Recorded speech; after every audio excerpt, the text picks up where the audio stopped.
Assalamualaikum warahmatullahi wabarakatuh. Saya dengan nama Yuni Hayati dengan nomor NIM 5012000624 dari kelas 4F Ekonomi Syariah. Di sini saya akan menyelesaikan UTS Perekonomian Indonesia. Yang pertama, jelaskan 20 keunggulan dan 20 kekurangan ekonomi Indonesia pada masing-masing presiden Indonesia. Yang pertama, Presiden Soekarno. Keunggulannya, inflasi dan korupsi menjadi masalah utama dalam kepemimpinan Soekarno. Inflasi menjadi kronis dan tidak terkendali dan tidak terawasi sejak awal kemerdekaan. Jumlah uang beredar menjadi 2 kali lebih besar pada tahun 1965. Harga-harga meningkat antara 30–50% per bulan. Yang pertama, pada tahun 1949, Menteri Keuangan Saifuddin Prawijaya melakukan gunting atau sharing yang bertujuan menghapus inflasi. Yang kedua, rakyat diwajibkan menggunakan uang pecahan Rp5 ke atas dan dipotong menjadi 2 potong. Yang ketiga, pada tanggal 25 Agustus 1959, mata uang rupiah dievaluasikan sebesar 75%. Yang keempat, dari sisi moneter, semua nilai uang kertas Rp500 dan Rp1.000 diturunkan menjadi 1/10 dan nilai nominalnya. Yang kelima, deposit sampai deposito, bank dalam jumlah besar juga tidak bakukan. Yang keenam, rakyat lebih mudah bertransaksi dengan adanya uang kertas. Yang ketujuh, semua bahan baku untuk memenuhan rakyat sudah cukup. Yang kedelapan, perekonomian di bidang perdagangan semakin meningkat. Yang kesembilan, kualitas bahan pangan yang sangat baik. Yang kesepuluh, kebutuhan rakyat pada masa itu masih terjamin. Ke-11, pada tahun 1949, Menteri Keuangan Saifuddin Prawijaya melakukan gunting atau sharing yang bertujuan menghapus inflasi. Yang ke-12, rakyat mewajibkan menggunakan uang pecahan Rp5 ke atas dan dipotong menjadi 2 potong. 13, pada tanggal 25 Agustus 1959, mata uang rupiah dievaluasikan sebesar 75%. 14, dari sisi moneter, semua nilai uang kertas diturunkan menjadi 1/10 dari nilai nominalnya. 15, deposito bank dalam jumlah besar juga dibekukan. 16, rakyat lebih mudah bertransaksi dengan adanya uang kertas. 17, semua bahan baku untuk pemenuhan rakyat sudah mencukupi. Yang ke-18, perekonomian di bidang perdagangan semakin meningkat. 19, kualitas bahan pangan yang sangat baik. Yang terakhir, kebutuhan rakyat pada masa itu masih terjamin. Sedangkan kekurangan dari Presiden Soekarno adalah pasar gelap, menyeludupkan, dan bentuk-bentuk penyimpanan lainnya telah mengurangi pengawasan ekonomi pemerintah pada tingkat yang sangat kronis. Sebagian besar sektor ekonomi produksinya merosot seperti beras, makanan pokok, dan makanan lainnya. Meskipun tidak mutlak menurun, namun telah gagal mengimbangi pertumbuhan penduduk. Sehingga pada tahun 1966, 10% kebutuhan pangan harus diimpor. Yang pertama, maraknya barang di luar negeri yang tidak sesuai dengan negara Indonesia. Yang kedua, kasus korupsi yang semakin merajalela. Yang ketiga, ketidakadilan pangan bagi rakyat semakin menipis. Yang keempat, ekonomi yang semakin sulit pada masa itu sehingga banyak kejahatan yang terjadi. Yang kelima, terjadinya kalangan pangan bagi rakyat dan presiden serta kabinetnya. Yang keenam, prospek perekonomian negara semakin merosot. Yang ketujuh, pendapatan atau pemasukan negara tidak mencukupi untuk segala kebutuhan negara. Yang kedelapan, banyaknya inflasi yang memberatkan rakyat. Kesembilan, krisis moneter berkelanjutan. Ke-10, kurangnya sumber daya yang dapat dikelola. 11, krisis likuiditas menjadikan pemerintah terpaksa memperbolehkan utang dalam waktu 6 bulan, persediaan uang telah kembali stabil. Yang ke-12, inflasi telah menyebabkan harga barang-barang naik 500% selama tahun 1965. Yang ke-13, inflasi yang sangat tinggi tersebut disebabkan oleh harga beras yang naik sebesar 900% per tahun. 14, kurs pasar gelap untuk rupiah terhadap dolar Amerika Serikat jatuh dari Rp 5.100.000 pada awal tahun 1965 menjadi 17.500.000 pada kuartal ketiga dan menjadi 50 juta pada kuartal keempat. Ke-15, Bung Karno menciptakan musuh baru yaitu Malaysia. 16, inflasi dan korupsi menjadi masalah utama kepemimpinan Suekarno yang berakibat pada perekonomian juga. 17, harga-harga meningkat antara 30-50% setiap bulannya. 18, Presiden dan kabinetnya serta angkatan bersenjata pada saat itu menutup kebutuhan mereka sendiri karena tidak dapat mengharapkan alokasi anggaran. 19, tidak adanya anggaran, belanja, dan pengawasan anggaran yang efektif. Yang terakhir, pasar gelap, yaitu penyeludupan barang-barang terlarang. Selanjutnya, Presiden yang kedua yaitu Presiden Soeharto. Keunggulan pada presiden ini, kemantapan struktur ekonomi nasional terlihat pada peningkatan dan perluasan jaringan pelayanan prasarana dasar seperti jalan, pelabuhan, listrik, telekomunikasi, dan yang lainnya. Pada pertengahan 1990-an, manufacturing berperan sebagai motor pertumbuhan ekonomi di Indonesia selama lebih dari 1 dekade, dengan menyumbangkan hampir sepertiga dari kenaikan PBB dari tahun 1983 sampai 1995. Yang pertama, keunggulan dari presiden ini, pemasukan negara semakin meningkat. Yang kedua, bahan pangan yang terjaga kualitasnya. Yang ketiga, banyaknya angka peningkatan perekonomian Indonesia. Yang keempat, menunjang kinerja sama antar negara lain untuk berbisnis. Yang kelima, kerjasama antar negara yang baik di bidang ekonominya. Yang keenam, terjaganya kualitas pangan dan sumber daya alam melimpah untuk produksi. Yang ketujuh, produk terjamin bagus dan kualitas terbaik telah dihasilkan. 8, tenaga kerja handal di bidang masing-masing. 9, pemerintah di bidang ekonomi yang sangat handal dan menguasai pasar industri. Yang ke-10, perekonomian yang semakin maju dan terjamin. 11, pemerintahan Orde Baru yang membantu dalam perekonomian Indonesia. 12, terciptanya industri dalam negara yang berkembang dan maju. 13, pertumbuhan ekonomi yang meningkat kepada Orde Lama yang terus berganti kabinet.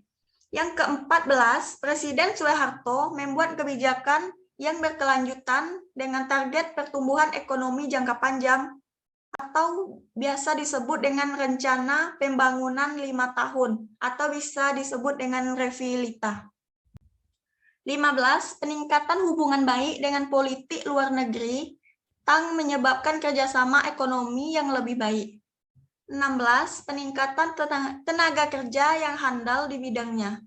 17, menjadikan pusat perekonomian yang baik pada masanya.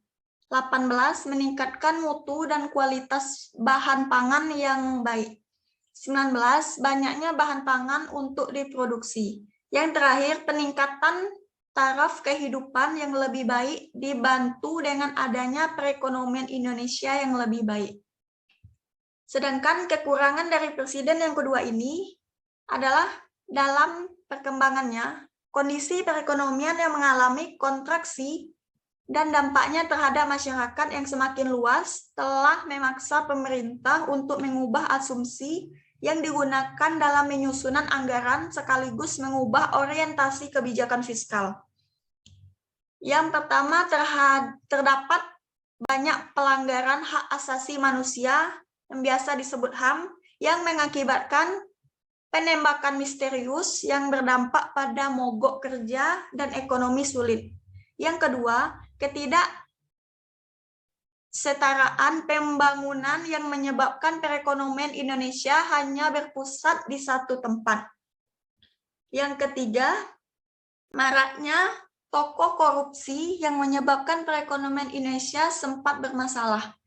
Yang keempat, pembangunan ekonomi yang kurang memadai di beberapa tempat di Indonesia. Yang kelima, kurangnya transparansi dalam pemerintahan. Yang keenam, akuntabilitas pemerintahan yang kurang memadai. Yang ketujuh, tidak terbukanya pemerintah kepada first yang semakin memperburuk perekonomian Indonesia. Yang kedelapan, ketidakpercayaan terhadap pemerintah di bidang ekonomi. 9. Taraf kualitas pangan yang semakin meredup akibat pemerintah korupsi. 10. Terlalu banyak bahan pangan yang diekspor untuk luar negeri. 11. Banyaknya massa yang menuntut keadilan tentang bahan pangan yang krisis akibat korupsi. 12. Banyaknya daerah yang terisolisasi dan kurang maju, begitupun perekonomiannya. 13. Terdapat penyelewengan hak sebagai kepala pemerintah di bidang ekonomi. 14. Kualitas bahan pangan yang sempat merosot akibat massa. 15. Penurunan Presiden Soeharto yang menyebabkan perekonomian Indonesia semakin atau sempat rumit. 16. Adanya kekeliruan dalam penyelenggaraan perekonomian Indonesia. 17. Maraknya asumsi bahwa pemerintahan kurang perhatian terhadap perekonomian rakyat. 18. Adanya ketidakmerataan pembangunan ekonomi. 19. Kurangnya ide terobosan untuk membangun ekonomi. Yang terakhir 20. Kredibilitas perekonomian yang semakin menurun. Selanjutnya presiden yang ketiga yaitu Bahrudin Yusuf Habibie. Keunggulan dari presiden yang ketiga ini, yang pertama berfokus pada pemulihan ekonomi, yang kedua juga berfokus pada kebaikan kehidupan politik dan kehidupan demokrasi. Karena dengan stabilitas politik yang bagus.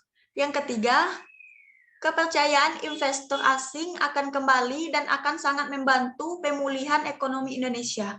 Yang keempat, dilihat dari pertumbuhan ekonomi. 5.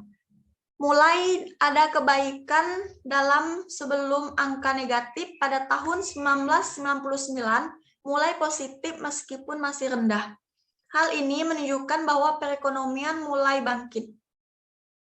Yang keenam, pada masa itu, Presiden Habibie menciptakan Kabinet Reformasi Pembangunan. Yang ketujuh, belum terjadi krisis pangan yang berkelanjutan lama.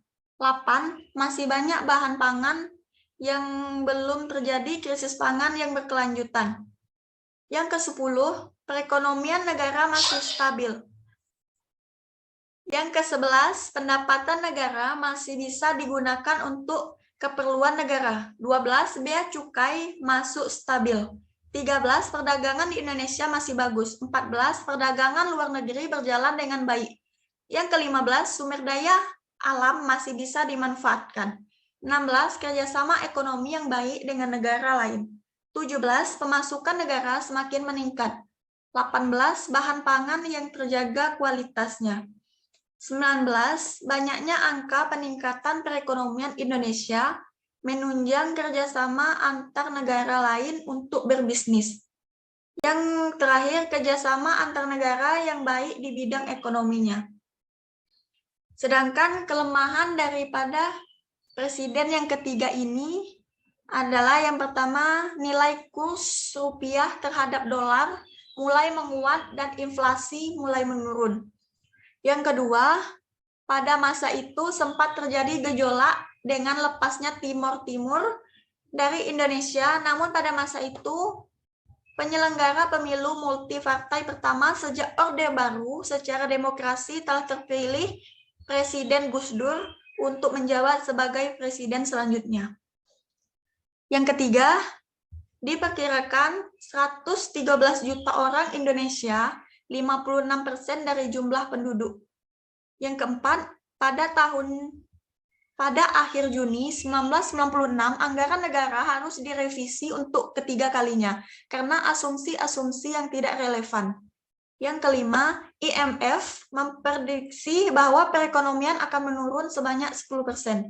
Yang keenam, pemerintahan kurang memperhatikan pada sektor ekonomi. 7, terjadinya krisis pangan yang berkelanjutan yang sangat lama. Ke-8, sering terjadinya ketidakpercayaan terhadap pemerintah akan jaminan pangan rakyat. 9, ekonomi menjadi lebah akibat kerjasama dengan negara lain yang semakin menurun. 10, pemimpin yang kurang tegas dalam pengambilan keputusan pangan untuk rakyat. Rakyat yang semakin sengsara akan ekonomi sulit, bahan pangan yang ada semakin mahal dan langka. 13, sulitnya mendapatkan barang dan bahan pokok. 14, adanya penerapan sistem ekonomi maju. 15, ekonomi yang semakin sulit pada masa itu sehingga banyak kejahatan yang terjadi. 16, terjadinya kelangkaan pangan bagi rakyat dan presiden serta kabinetnya.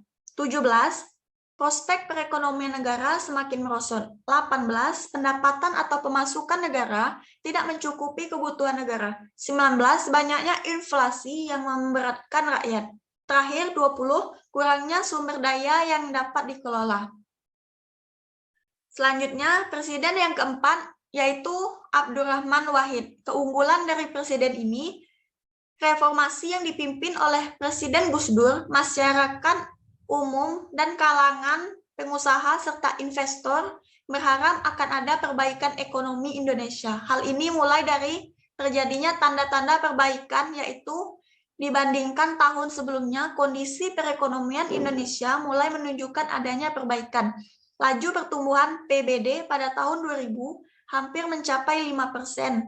Selain pertumbuhan PBD, lanjut inflasi dan tingkat suku bunga juga rendah, mencerminkan bahwa kondisi moneter di dalam negeri sudah mulai stabil. Yang pertama, penjadwalan kembali utang luar negeri pemerintah. Yang kedua, penyelesaian masalah bantuan likuiditas Bank Indonesia. Yang ketiga, nilai tukar yang kompetitif. Yang keempat, ekspor non-migas menjadi pendorong pertumbuhan ekonomi. 5, kegiatan investasi semakin meningkat. Yang keenam, terjaganya kualitas pangan dan sumber alam melimpah untuk produksi. Yang ketujuh, produk terjamin bagus dan kualitas terbaik telah dihasilkan.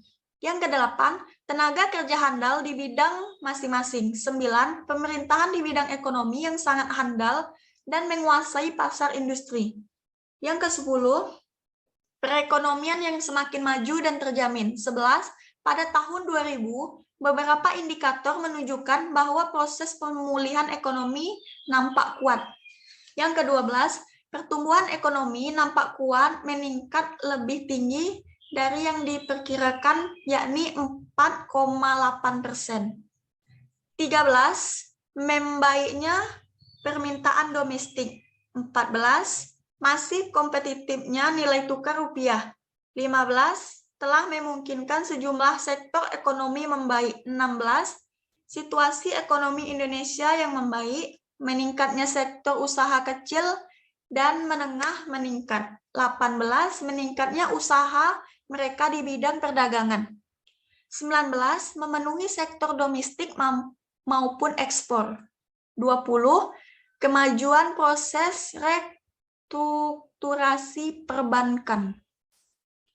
Sedangkan kelemahan dari presiden ini, dalam pemerintahannya, Presiden Gus Dur terkadang menunjukkan sikap dan mengeluarkan ucapan-ucapan yang kontroversial dan membingungkan pelaku-pelaku bisnis seperti Ini juga membuat Presiden bersatu dengan DPR.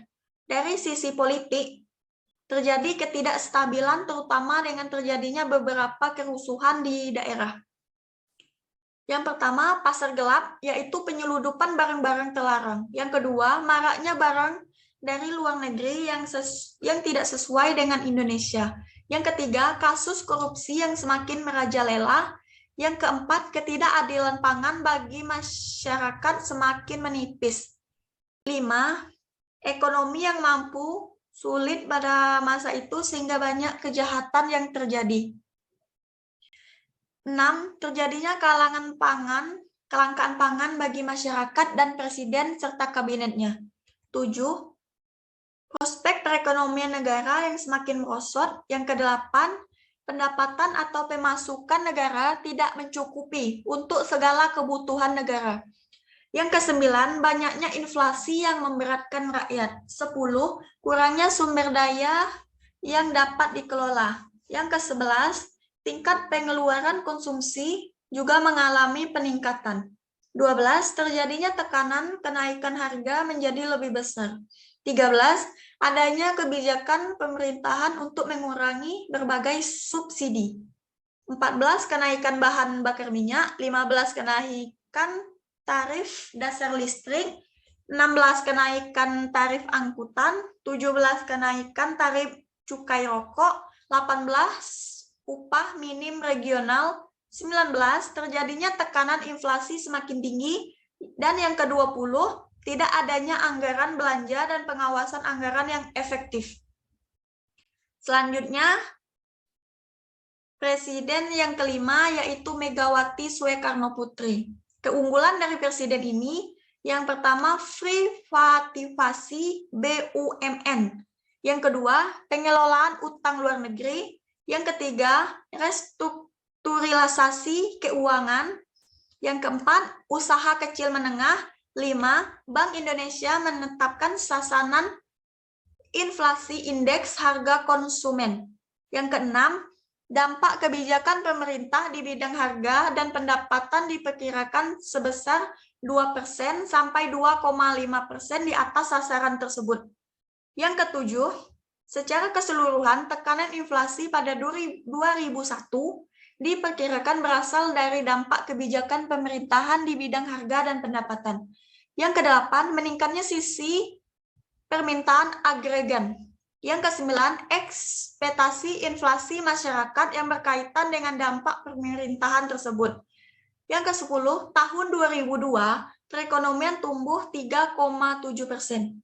11, banyaknya peningkatan bahan baku pangan. 12, kredibilitas yang tinggi dalam negeri dan bahan pangan. 13, terciptanya bahan pangan dengan kualitas yang terbaik. 14, meningkatkan angka ekspor dan sangat membantu perekonomian Indonesia. 15, meningkatnya taraf hidup menengah ke atas yang membantu adanya ekonomi maju. Yang ke-16, banyaknya produksi bahan pangan. 17, pemasaran yang meluas dalam negeri maupun luar negeri. 18, pemasok batu bara untuk luar negeri yang meningkatkan angka pemasukan kas negara. 19, menciptakan perekonomian yang baik untuk kemajuan dan rakyat Indonesia. 20, terciptanya pasar modern.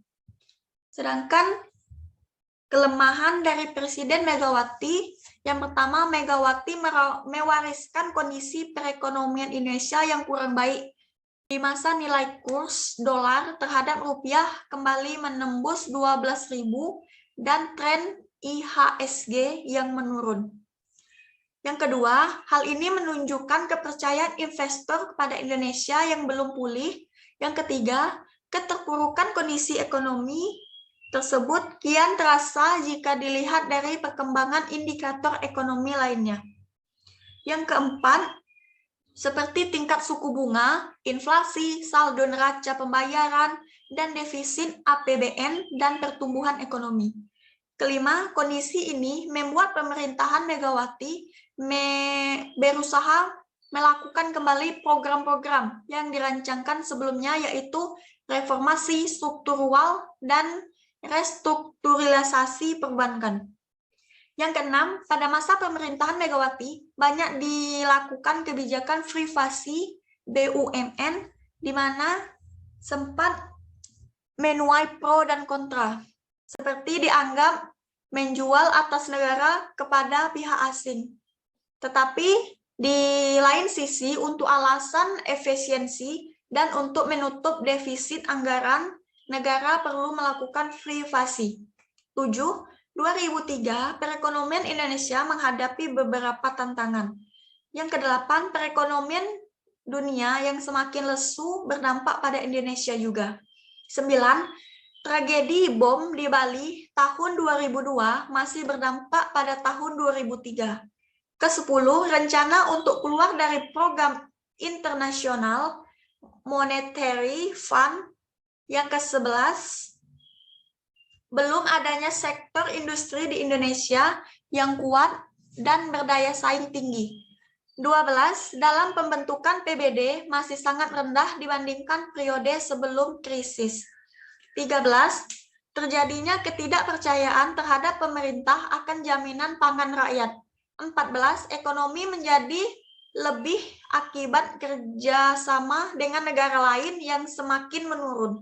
15, pemimpin yang kurang tegas dan pengambilan keputusan pangan untuk rakyat yang semakin sengsara akan ekonomi yang sangat sulit. Yang ke-17, bahan pangan yang ada dalam Indonesia mahal dan langka. 18, sulitnya mendapatkan barang dan bahan pokok. 19, tidak adanya penerapan sistem ekonomi maju. 20, adanya inflasi yang memberatkan rakyat.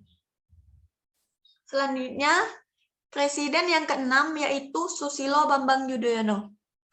Keunggulan dari presiden ini, yang pertama, pada masa Susilo Bambang Yudhoyono, perekonomian sudah mulai stabil. Yang kedua, perekonomian mulai membaik dan kepercayaan investor mulai membaik. Hal ini terlihat dari indikator-indikator ekonomi, misalnya pertumbuhan ekonomi, tingkat inflasi, dan kurs dolar. Yang ketiga, dari sisi pengambilan kebijakan ekonomi pada tahun ini memang dibutuhkan dana talangan segera agar krisis tidak berdampak besar sebagaimana tahun 1998. Yang keempat, pemerintahan telah belajar dari pengalaman 1998 agar krisis ekonomi global tidak berdampak parah bagi perekonomian Indonesia. Yang kelima, ekonomi Indonesia stabil. Yang keenam, inflasi makin terkendali. 7, perekonomian permintaan domestik. Yang kedelapan, penurunan impor. Yang kesembilan, mementingkan kepentingan nasional. Yang ke-10, terbuka terhadap ekonomi nasional dan globalisasi. 11, pertumbuhan ekonomi lebih merata. 12, lebih berstandar pada kekuatan nasional. 13, adanya PPBH dan PPN sehingga daerah terdorong untuk berinisiatif menarik investasi.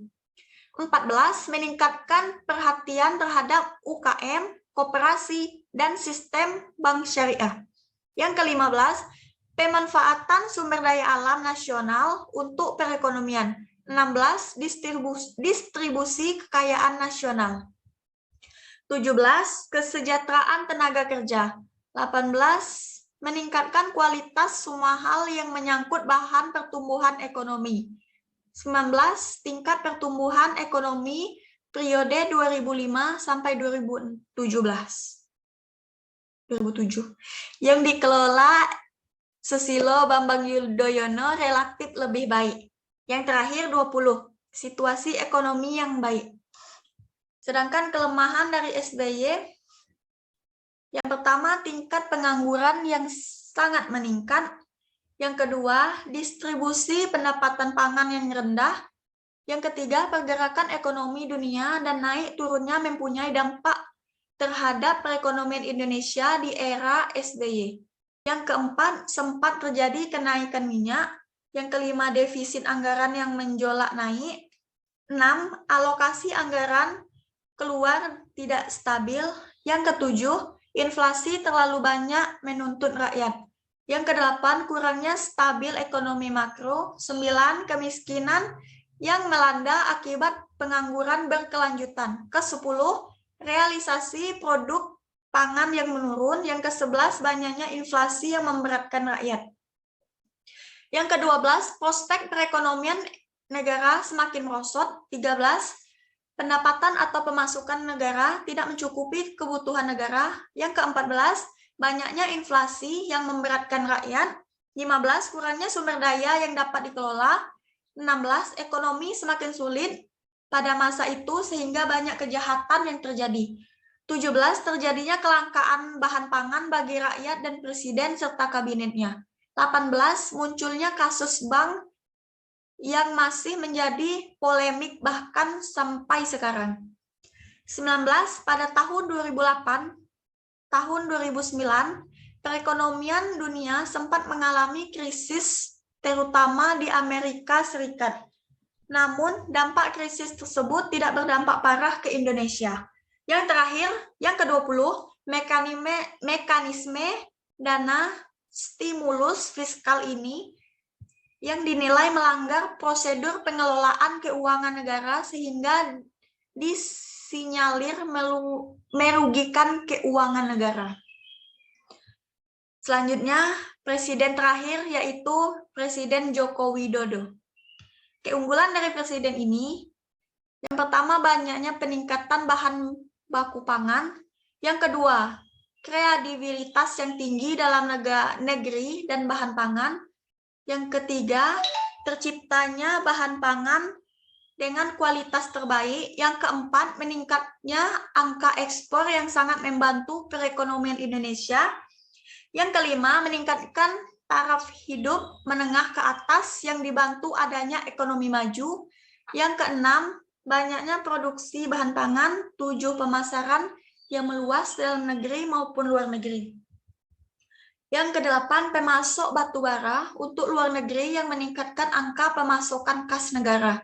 Yang kesembilan, menciptakan perekonomian yang baik untuk memajukan dan rakyat Indonesia.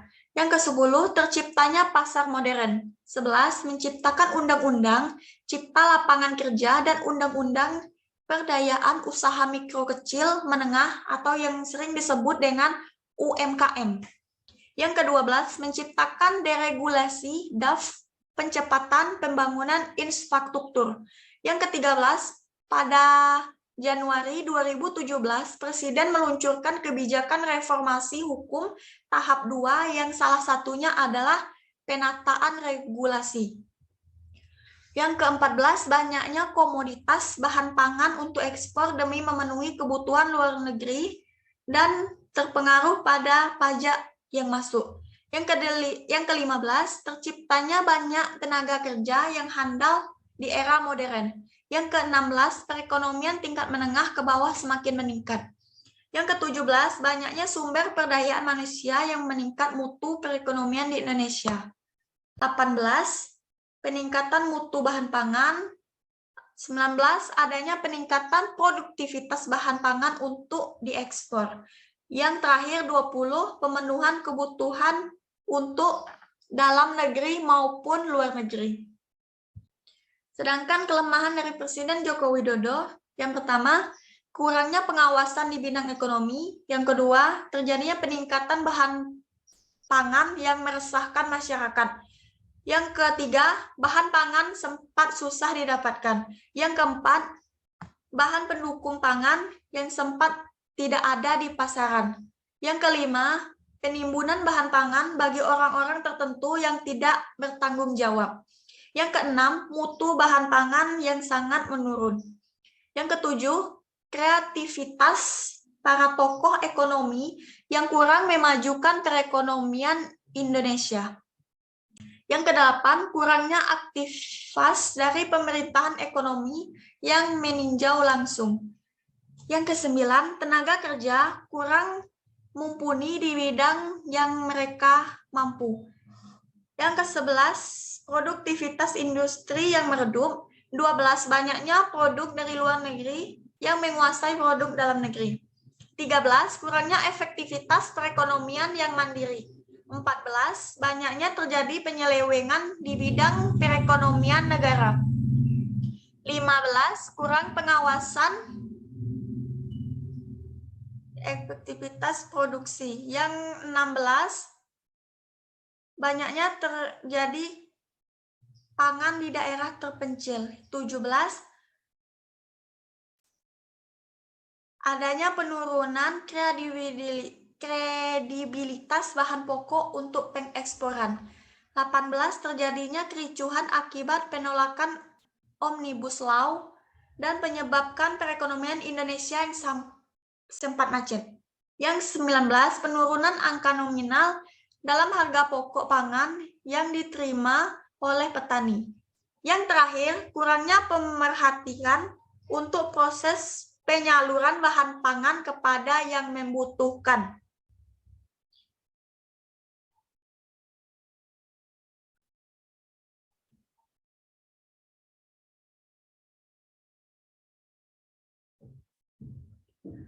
Yang kedua, soal yang kedua yaitu mereview buku perekonomian, yaitu buku tugas masing-masing. Yang pertama, judul buku. Judulnya adalah Perekonomian Indonesia tahun 1965 sampai 2018. Penerbitnya yaitu Galia Indonesia. Selanjutnya, pokok pembahasan. Buku ini mencoba membahas secara teori dan empiris perekonomian Indonesia sejak era Orde Lama sehingga Orde saat ini. Awal 2018 dengan penekanan pada beberapa yang sangat relevan untuk memahami dinamika perekonomian nasional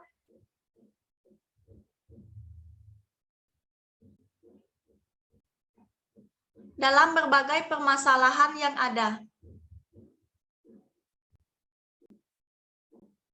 Orde Baru di bawah pemimpinan Soeharto terjadi suatu perubahan yang sangat drastis di dalam perekonomian nasional yang dimulai sejak awal pelaksanaan rencana pembangunan 5 tahun pertama. Ada 3 hal yang menunjukkan perubahan besar tersebut. Yang pertama, inflasi dapat menurunkan dalam waktu singkat hingga ke 1 digit. Yang kedua, pertumbuhan ekonomi yang tinggi yang sangat membuat pendapatan per kapita meningkat hingga atas $1.000 pada awal tahun 1997. Ketiga, jumlah penduduk miskin menurun drastis. Perubahan ini membuat Indonesia pada tahun 1980-an hingga terjadi krisis ekonomi 1997 atau 1998 disebut sebagai macan Asia yang baru. Ada 3 faktor krusial yang membuat prestasi seperti ini bisa tercapai pada masa Orde Baru, yakni penerapan sistem ekonomi terbuka cenderung ke kapitalisme atau Indonesia mendekat ke negara-negara barat dan menjauhi negara-negara sosial atau komunis, terutama Cina dan Uni Soviet. Stabilitas politik dan sosial serta kemampuan serius dari pemerintahan untuk memulihkan perekonomian nasional dari keterpurukan. Namun demikian, kehebatan ekonomi Indonesia yang dicapai oleh pemerintahan Soeharto pada tingkat makro tersebut tidak tanpa masalah yang akhirnya membuat Indonesia terjerumus ke dalam krisis ekonomi menjelang akhir tahun 1997. Tidak hanya Indonesia, tetapi beberapa negara Asia lainnya, seperti Korea Selatan, Filipina, dan Thailand, juga mengalami hal yang sama, yang dikenal dengan sebutan krisis keuangan Asia 1997 sampai 1998. Dapat dikatakan bahwa krisis ini adalah yang terparah sejarah perekonomian Indonesia sejak kemerdekaan tahun 1945. Yang terutama disebabkan oleh utang luar negeri Indonesia yang sangat besar dan beberapa sektor kunci yang rontok, seperti perbankan dan industri manufaktur. Krisis ekonomi tersebut mencapai klimaksnya pada tahun 1998 dengan jatuhnya Soeharto dan lahirnya era reformasi dan disusul kemudian dengan era transisi. Selanjutnya yaitu daftar isi. Buku ini mencakup 227 halaman. Yang terakhir, daftar pustaka. Mungkin cukup sekian dari saya.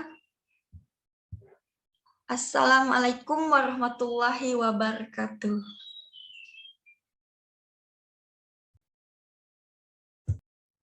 Assalamualaikum warahmatullahi wabarakatuh. Kita lanjutkan ke mahasiswa selanjutnya atas nama Yuni Hayati. Oke, atas nama Yuni Hayati. Jadi Yuni ini dari kelas 4F, NIM-nya 501200624 ya, NIM-nya seperti itu.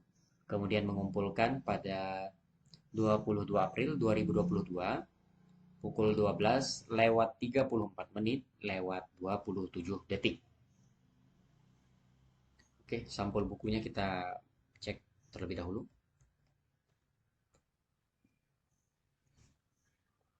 Perekonomian Indonesia 1965-2018. Oke. Nilai ini masih bisa berubah ya. Saya ingatkan lagi, nilai ini masih bisa berubah kalau ada saya temukan kecurangan. Kecurangannya macam bagaimana? Jika dalam satu kelas ada buku yang sama, kecuali untuk kelas G itu karena tugasnya berkelompok. Kalau tugas kelas F itu tugasnya individu. Jadi kalau ada yang sama, tugasnya otomatis yang diterima adalah yang mengumpulkan terlebih dahulu. Untuk kelas G, jika ada kelompok yang sama, tugasnya otomatis kelompok yang terlambat mengumpulkan tidak akan diterima. Yang akan diterima adalah kelompok yang mengumpulkan terlebih dahulu. Oke, ini perekonomian Indonesia 1965-2018, Yuni Hayati. Kemudian kita cek daftar isinya. Kita ambil saja yang bagian paling belakang. Untuk cek berapa jumlah halaman. 252, 272. Sekitar 272 ya. Oke. Kita lihat Yuni apakah memang cuma satu bukunya. Yuni memang cuma satu. Bukunya Yuni cuma satu. Kemudian kita cek tugasnya apakah memang lebih dari 205, 270. Yuni coba kita cek.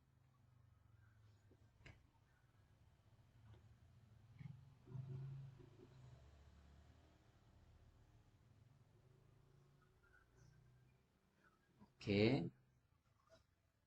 Tugas Yuni Hayati. Kita coba cek.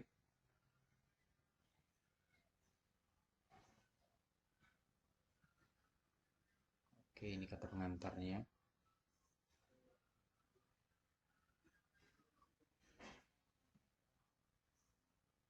Oke. 281, 272. Oke. Ini ada lampiran. Oke. Kita coba cek tabelnya apakah ada yang bermasalah. Grafiknya juga cukup bagus. Oke. Tugas Yuni 100. Tugasnya 100. Kemudian kita coba cek UTS-nya. Apakah mendapatkan nilai 70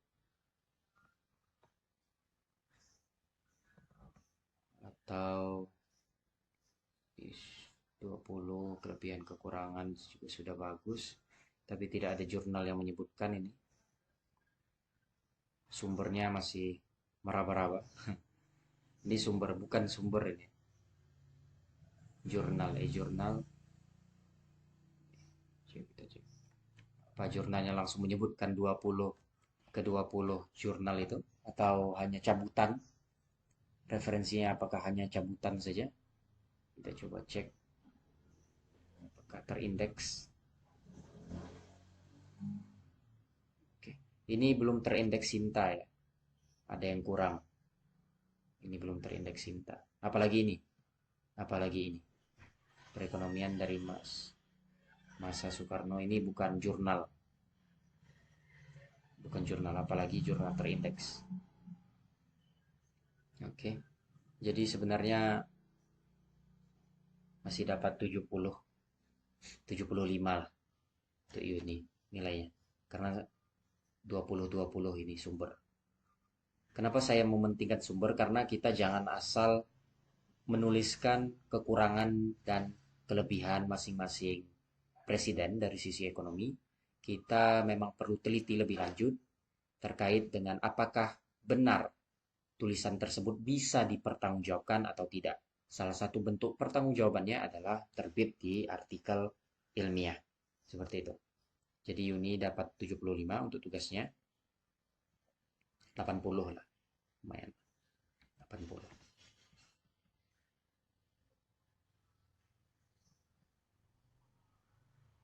Oke. Yuni dapat 80.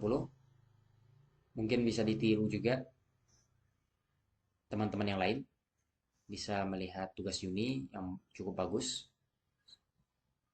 Hanya saja jurnalnya tidak lengkap, tidak seperti yang Irfan tadi. Irfan tadi ada jurnalnya dan dia bisa menemukan jurnal yang terindeks Sinta. Oke? Sampai jumpa di pertemuan selanjutnya, di mahasiswa selanjutnya, koreksi selanjutnya. Assalamualaikum warahmatullahi wabarakatuh.